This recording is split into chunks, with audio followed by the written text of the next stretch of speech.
కాంగ్రెస్ పార్టీపై మంత్రి నిమ్మల ఫైర్ అయ్యారు. పార్లమెంటులో మహిళా బిల్లును వ్యతిరేకించిన రాజకీయ పతనానికి నాంది పలికారన్నారు. మహిళల అభివృద్ధి సంక్షేమం కోసం ప్రవేశపెట్టిన బిల్లును అడ్డుకొని రాజకీయ ద్రోహులుగా చరిత్రలో నిలిచిపోయారని ఆగ్రహం వ్యక్తం చేశారు. మరోవైపు డీలిమిటేషన్ కి కూడా సమర్థించారు నిమ్మల. డీలిమిటేషన్ పై మోడీ తీసుకున్న నిర్ణయం సరైనదేనన్నారు. ఎవరికి అన్యాయం జరగకుండా బెస్ట్ పాలసీతో 50% సీట్లు పెంచుతూ మోడీ నిర్ణయం తీసుకున్నారని అన్నారు. జనాభా ప్రతిపాదికన డీలిమిటేషన్ జరిగితే దక్షిణాది రాష్ట్రాలకు ఎక్కువ నష్టం జరిగేదని, ఉత్తరాది రాష్ట్రాలకు ఎక్కువ మేలు కలిగేదన్నారు మంత్రి.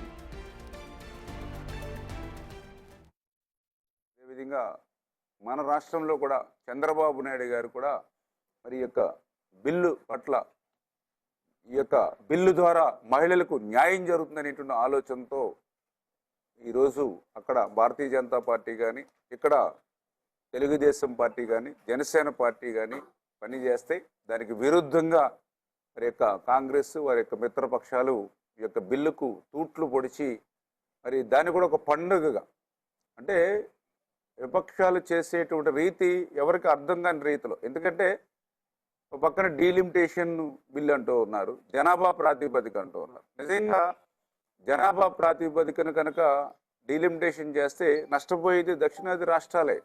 ఎందుకంటే 2023లో జరిగినటువంటి యొక్క జనాభా లెక్కల ప్రకారం చూస్తే, అదేవిధంగా రేపు ఏదైనా జనాభా లెక్కల ప్రకారం చూసినా కూడా మనకి సీట్లు తగ్గేటువంటి ప్రమాదం ఉంది.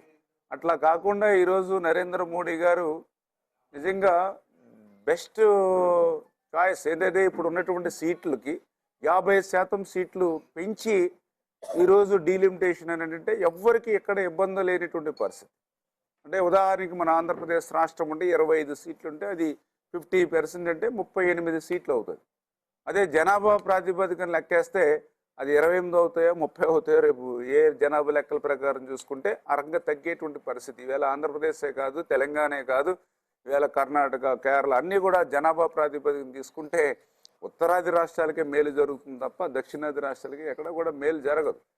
అటువంటి పరిస్థితి కళ్ళకు కట్టినట్లు కనిపించినా కూడా మరి మూర్ఖత్వంగా మరి ఈ యొక్క కాంగ్రెస్ మిత్రపక్షాలు మరి ఈ యొక్క బిల్ని వ్యతిరేకించడం అని అంటే చాలా దుర్మార్గమైనటువంటి చర్య అనేటువంటి విషయాన్ని, ఈ రకంగా ఒక మహిళ ద్రోహిగా ఈ యొక్క దేశంలో శాశ్వతంగా మరి ఆ విపక్షాలు ఉంటాయనే విషయాన్ని కూడా ఈ సందర్భంగా తెలియజేసుకుంటూ